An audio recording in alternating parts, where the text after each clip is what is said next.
Very happy about this game as the Saints. The Saints played about as bad as they could have played for 2.5 quarters. They had 6 yards, I think, in the third quarter. They looked awful. They looked awful. And anytime you look that bad and you come out with a double-digit win over a division rival who has Tom Brady as the quarterback, that feels good, man. Drew Brees had probably the worst game I've ever seen him play. I think he was 18 for 30 or something like that. He was abysmal. Awful. He made some really good throws, but overall, not good. The whole offense just looked terrible, except for Alvin Kamara. Kamara was really involved. His numbers aren't going to show it. 3 touchdowns. He was dynamic. He looked like he was having fun. He looked like he was smiling. He looked like the Alvin Kamara from a couple years ago. And after getting that monster contract, I think that's something that you want to see from Kamara. So I was happy to see it. I mean, the contract, look, here's the deal with the contract. That's big money. That's big man money. That's best running back in the league money. That is, hey, man, you're the best player on the team. We're going through you. It is a direct call to action for the Saints to say, all right, this is Alvin Kamara's team. We are going through Alvin Kamara. This is probably Drew Brees' last year, so we're expecting Alvin Kamara to take over the helm, and we'll go as far as he goes. Here's the deal. I don't have a problem paying a top flight running back money, but he has to be the best back in the league.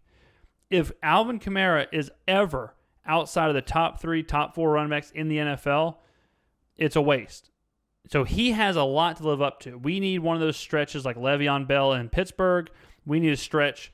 We need the LaDainian Tomlinson in San Diego. We need the best back in the league for a big chunk of that contract. If he can deliver like he delivered yesterday, fine, right? I'm not going to argue with paying a guy to be if he can be the best, pay him the money. Mike Thomas came down with an ankle injury. It's a high ankle sprain. He says he can play through it. I have my doubts, though, but he's going to try and play next week. But I'd keep an eye on that. I would not expect him to do much. He didn't do anything in this game. I think he had 3 receptions, but no one did anything in this game. I'm not sure what the deal is. The only times we looked dangerous at all was when Taysom Hill got involved and when Alvin Kamara got involved. Drew Brees dropping back and passing. I think the Saints might have had 1 or 2 passes over 20 yards. Really poor from Brees. Look, the Saints start slow. It happens. Every year it happens. So chalk it up to starting slow. Chalk it up to COVID, no practice, no pregame, whatever. The book is still out.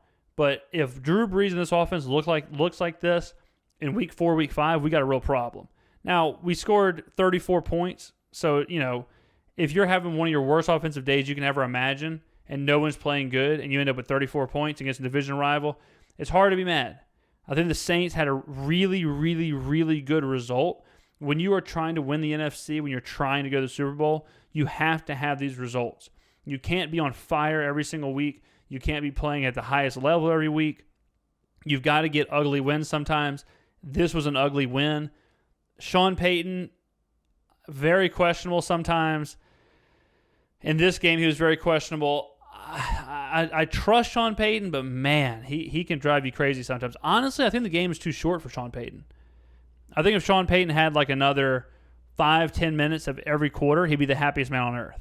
I think he literally needs more time to call plays because he wants to get so many people involved. I mean, when you see him stretching out to Taysom, you see it stretching out to Alvin, you see Jared Cook getting involved, Michael Thomas. I really think Payton needs more time, honestly. I mean, like that's how it feels every game. It feels like he wrinkles in these plays, and it's like, Sean, it's 3rd and 3. We don't have to do. There was one time, I think it was 3rd and 2, and he ran Latavius Murray up the middle, got the first down. But it was like off of a fake reverse. Like they optioned. It looked like they optioned the reverse, and then they had another back kind of pulling as well. So it was like he did 2 or 3 option fakes to do a run up the middle for 2 yards. It's like, man, Sean, I know you're a creative guy, but sometimes we got to dial it in. Now, the real storyline here is Tampa Bay. Okay? The real storyline is the Buccaneers. We were really kind of honest about Tom Brady in our preview when we were talking about it last week. Look, Tom Brady has not been good for multiple years now. Last year, expected completion percentage. Expected completion is a next-gen stat that focuses on quarterback's accuracy. It focuses on which passes they threw really should have been completed. It's a little bit stronger of a stat than completion percentage. Tom Brady was the last rated quarterback in the NFL in expected completion percentage last year. His QBR was the same as Jameis Winston, and Jameis Winston threw 30 interceptions. He was like 15, 16. He might have even been like 19th on QBR last year. Tom Brady has not been good. Tom Brady is not Tom Brady. He is not the elite level Tom Brady guy that everyone thinks he is. He is Peyton Manning. Peyton Manning's last year in Denver with a better arm. That's it.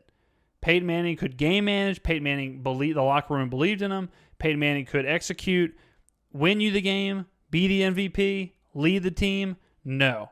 Will Tom Brady do it occasionally? Absolutely. Will Tom Brady have 2-minute drives? Will Tom Brady win games with just his game management and his ability to lead in pressure-packed situations, make big throws? Sure. But he ain't the guy. He's not Tommy Touchdowns from 2009. Okay, Randy Moss ain't walking on that field. Brady has a big arm still. I think it's actually kind of incredible how his zip is still there. Arguably has a stronger arm in the last 5 years than when he first started in the league. But the accuracy's not there. You saw it in this game.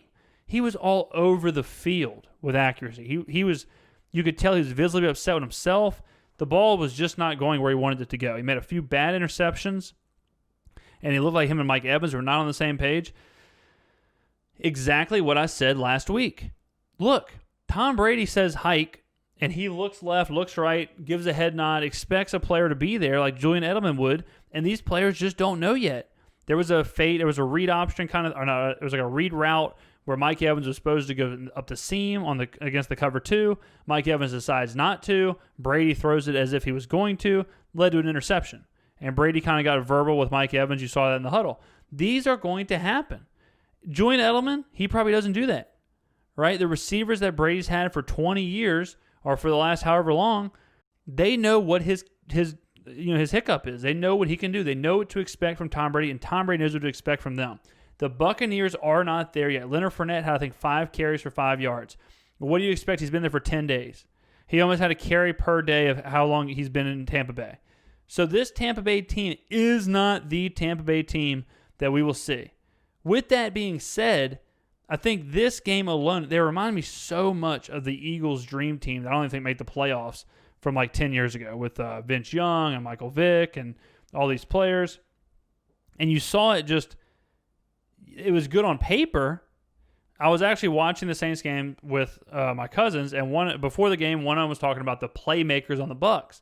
And I was like, who are these playmakers? And he said, Tom Brady, Rob Gronkowski, and it's like, those are not playmakers. Rob Gronkowski was on WrestleMania last year. Rob Gronkowski should be on Dancing with the Stars, not Monday Night Football. And man, did he look like it. Rob Gronkowski looked old. He looked retired. He looked slow. He looked like he didn't know what was going on. He's also learning a new system. I don't want to question the guy, but how much is Gronk buckled down in the film room, watching film, studying the playbook, or how much is he just saying, hey, I'm here to play some backyard football with my buddy Tom? I think it's worth a question. I think it's worth wondering where Rob Gronkowski's head is. Is he trying to coast to his playoffs, coast to a Super Bowl, catch a couple passes a game? That's what it seems like. Brady, I think, wants to win. Brady is obviously there to win. But I think the Buccaneers, they're not winning the NFC South. So are they going to win enough games to get a wild card? It's going to be tough.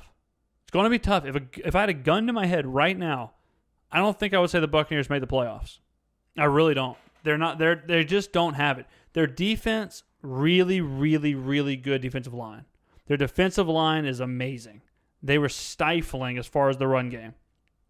This is going to be one of those things where the defense is going to have to carry him, and Brady can't make mistakes, and his big-time players are going to have to make big-time plays. I think the Buccaneers also played about as bad as they can possibly play, but what are you going to do? You're playing in the NFC South. So let's say it takes them 5-6 weeks to get figured out. If they're 3-3 in week 6, is that enough? Is that enough time left for them to get a wild card spot? I don't know. I don't think Tampa Bay is the team that everyone thought they were, and I think Tom Brady is exposed. I just don't think it's not that he's doing anything different either. it's not like, oh, wow, he's washed up. This is him. This is him from last year. This is Tom Brady. If you go back and look at last year, look at his QBR, look at expected completion. He is who we thought he was. So I'm not surprised at all by the Buccaneers' struggles. I think it's pretty crazy that we said 23-20. We said 23-20, and if you took the Saints and looked at their stats, you'd say, yep, okay, they probably scored about 23 points. The fact that they got 34, a lot of stuff was going on. They had, a blocked field goal. They had some turnovers from the Bucs. So I don't know how the hell they got 34. Ugliest 34 I've ever seen. But I'm happy about it. I mean, the Saints are cruising. I said it kind of, I kind of said it jokingly, but I think the Saints won the division in week 1. Who's going to win this division? Atlanta lost. Panthers lost. Buccaneers lost to the Saints and looked bad doing it. I know it's one game, but I think the Saints won the division today. Unless the Buccaneers get markedly better, I think the NFC South is already locked up.